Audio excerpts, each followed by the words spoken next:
What's up, guys? This is Coach Grant with First Down Training, and today we're going to be breaking down some great at-home solo catching exercises to make sure you never drop a pass. No quarterback is needed for these exercises. Let's get started. But before we get into these exercises, fellas, we are going to be traveling out to 9 more states across the U.S. for 2-day-long QB and wide receiver training camps this offseason. So if you guys would like to train with us, check out that very first link in the description below. We are going to be coming out to St. Louis, Missouri, Boston, Massachusetts, Cleveland, Ohio, Honolulu, Hawaii. Then we're going to be heading out to Newark, New Jersey, Seattle, Washington, Austin, Texas. Then we'll be coming out to Denver, Colorado, and Los Angeles, California to finish it off. So if you guys want some more information on how you can attend one of our QB and wide receiver 2-day-long training camps, again, check out that very first link in the description below. We'd love to have you there. Let's get back to this video.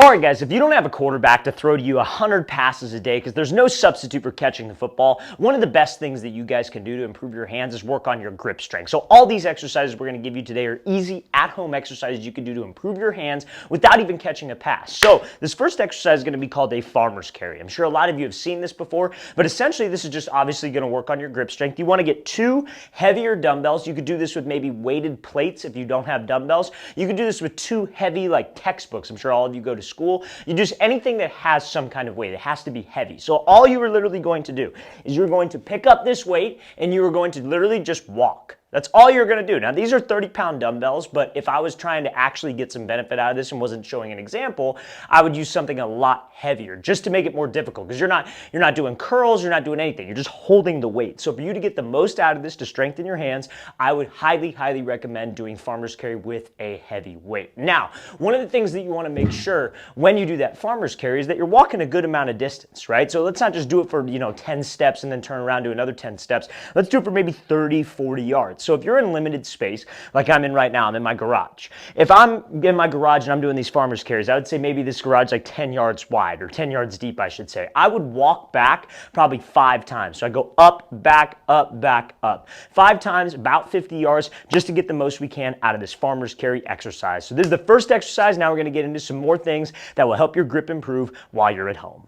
Alright guys, this next exercise, you want to get like a lighter weighted plate, I would say. Again, you could do this with maybe like a lighter textbook, anything that you have to grip onto with your fingers. So like a lot of people talk about grip strength, but not a lot of people talk about like finger strength and hand strength. And this is a great exercise to help with that. Because when you're catching a football, like you're not letting the ball bounce off of your palms. Like that ball's not thrown to you, you don't have your palms out. You were catching this thing, you were keeping your hands in that diamond, if you will, but you want to have soft hands. And soft hands comes from that ball hitting the webbing of your hands, not bouncing off the palm where we could hear this thing bounce super loud. Stay in the webbing of those hands, but those hands or the webbing has to be strong. So this exercise is going to be called plate flips. So make sure when you do this, your feet are out of the way. You have like a slight lean forward because what you're going to do is you're going to take this plate and you're going to flip it end over end and catch it in your fingers. So you're going to be here, you flip the plate and we catch. You flip it again, we catch. Now, this is a 10-pound plate. If you want to go lighter than that, that's fine. If you feel like you can go heavier than that,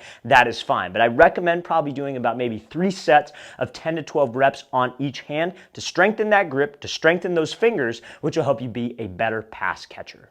Alright guys, for this next exercise, you're going to need a little bit heavier of a weighted plate, but it's essentially working on the same thing, except you're not flipping it end over end. I call these plate drops. So that's why you want to go heavier because it's not as challenging as the plate flip, and you're pretty much it's just not as big of a drop, I guess you could say. So all you're going to do is to strengthen that those fingers, the webbing of that hand, to help you with softer hands, but also help you make tough catches. So you're going to make sure that your feet are wide too on this. Make sure that your feet are not close together because if you drop it and it hits your foot, it's going to hurt very bad. So you want your feet to be wide. All you're going to do is drop the weight and catch it with the opposite hand before it hits the ground to strengthen that grip and to strengthen those fingers. So you want to maybe try to get, I would say, like maybe 30 to 40 reps at a time of this, just to work on that grip strength, just to work on that hand strength, which will ultimately help you, again, be a better pass catcher. Now, grip strength, yes, like we said, it's important to have soft hands, but like this also helps with those tough catches, right? Like, maybe you got a guy grab it on your arm and you have to only catch with one hand. You need a strong grip to be able to do that. That ball's thrown low, you have to go down and get it. You need a strong grip to be able to do that. Let's say, for example, it's a jump ball situation. You have to go up and high point something. You got to have a strong grip when you go up to rip that thing from a DB. So that alternating plate drop and that plate flip are 2 great exercises to help with that grip strength and that hand strength. All right, guys, so now another easy exercise you could do at home that doesn't require any equipment, because I know some of you are probably thinking, well, I don't have dumbbells, I don't have weighted plates, I don't have the heavy textbook, right? And all those are just reasons why you can't do something, and a lot of times those are excuses. But if you don't have any of the equipment, if you're very, very limited, a great exercise that's very simple is going to be fingertip push-ups. So again, fingertip push-ups is something I'm always talking about because, again, it strengthens the hands, it strengthens the grip, everything that you need to have that strong grip with the catch that will help you make more consistent catches. So if you can't do this regularly, you can do this kneeling, like in a form of like a girl push-up, just because, again, we're trying to get benefit in my fingers, not so much my chest. It's not like an actual push-up. So all you're doing is you're going to come down here. Instead of putting your palms flat on the ground, you're going to literally hold it on those fingertips. Now, this exercise looks like it hurts a little bit. You'll get used to it, and that's why I suggest maybe starting out on your knees first, just to build up a tolerance for this. So all you're doing, you're on your fingertips, and you're going to go all the way down, and then all the way up on just a regular push-up. Great exercise to strengthen those fingers. I would suggest maybe doing anywhere from 3 to 5 sets of that, 8 to 10 reps, or honestly, if you can't get to 8, just as many reps as you can possibly do. All right, guys, so the next exercise that not a lot of people talk about in terms of helping out your grip strength is going to be pull-ups or chin-ups, right? So, and this honestly can go for a lot of different things that you can incorporate when you're working out other body parts, right? So like, obviously you pull up, hanging from a bar, hands are forward, you're pulling yourself all the way up. A chin-up is where you would reverse the grip and come up.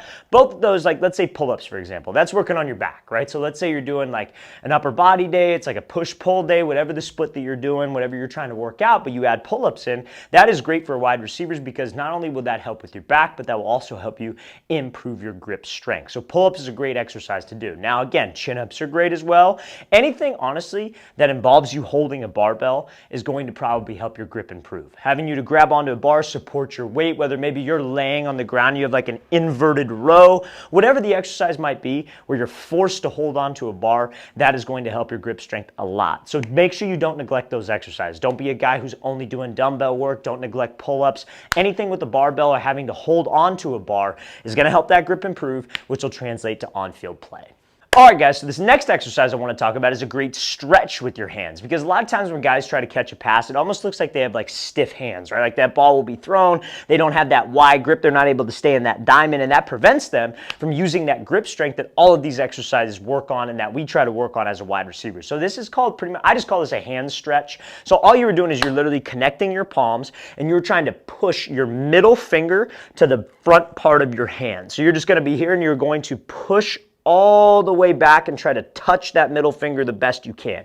You should feel a stretch in this part of your hand here. And all you're going to do is you're going to take it slow, though. You're not going to push back as hard as you can. You're going to take it nice and slow. I would suggest maybe counting to like 10. So going 1001, 1002, 1003, all the way to 10, and then push back, doing the exact same thing the opposite way. I would do maybe 5, even you could do this honestly even before you catch, like with a quarterback, go run routes for a quarterback, whatever it might be, but doing this hand stretch will really loosen up your hands, help you with your grip, and ultimately help you use that grip strength that all of these exercises have developed. So that hand stretch is something that you can do every single night to improve those hands. It's an easy at-home drill that you can do. All right, guys, I really want to thank you for watching. I really appreciate it. If you have any questions at all, don't hesitate to leave those in that comment section below. We always appreciate the feedback. It's always great to hear from you guys as usual. And again, fellas, if you'd like to train with us in 9 different states this offseason that we are traveling out to, check out that very first link in the description below. We'd love to get you out to one of our off-season camps. I'll see you guys next time.